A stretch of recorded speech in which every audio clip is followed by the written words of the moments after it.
Bonjour à tous. La loi binomiale, définition. Donc, on appelle une épreuve Bernoulli.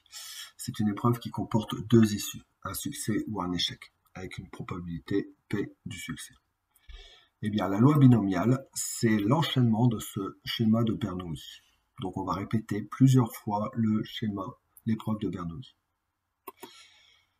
La phrase qui va caractériser une loi binomiale va donc être toujours la même. On répète n fois de manière indépendante une même épreuve ne possédant que deux issues, soit un succès, qui sera précisé, de probabilité P, et l'échec, de probabilité A-P. Et dans ce cas-là, on pourra donc dire que la variable aléatoire x va suivre la loi binomiale de paramètre np, ce qui se note comme ceci en mathématiques. Maintenant, la calculatrice nous permet de calculer soit P de x égale K, soit P de x inférieur ou égal à K. Voici donc les différentes manipulations suivant le modèle de calculatrice. À vous de vous référer à la formule qui vous convient et n'oubliez pas de regarder les tutos qui expliquent comment on fait apparaître ces formules sur la calculatrice. Propriété. Pour une loi binomiale de paramètre NP, on a une espérance mathématique qui se calcule comme ceci, une variance et un écart type. Je rappelle, l'espérance mathématique c'est la moyenne et l'écart type représente l'écart moyen par rapport à la moyenne. Comment on va s'éloigner en plus ou moins par rapport à la moyenne.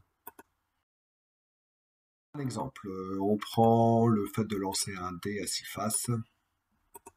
On va d'abord justifier que ça soit une loi binomiale, on va calculer la probabilité d'être égal à 4, d'être inférieur ou égal à 2 et d'être supérieur ou égal à 3. Justifier que la loi x, la variable aléatoire x suit la loi binomiale, eh bien c'est la phrase, donc on répète 10 fois une même expérience de façon indépendante, ne possédant que deux issues. Le succès, obtenir la phase 5 de probabilité 1 sixième et l'échec. Donc x suit la loi binomiale de paramètres 10 1 sixième. Alors, calculer P de x égale 4, puisqu'on veut exactement 4 succès. Eh bien, avec votre calculatrice, voici les manipulations. Et nous obtenons donc une probabilité à 0,05. Maintenant, calculer la probabilité d'avoir O plus 2. O plus 2, donc si on représente tous les cas possibles, O plus 2 succès, c'est 0, 1 ou 2. Donc, avec vos calculatrices. Et on obtient le résultat à 0,775. La probabilité d'avoir au moins 3, donc regardons bien, au moins 3 succès, c'est P de x supérieur ou égal à 3. La calculatrice ne sait pas faire. Donc on prend la totalité, 1, et on soustrait le fait d'en avoir maximum 2. Avec la calculatrice, comme ceci. Une petite propriété sur l'espérance mathématique et la variance.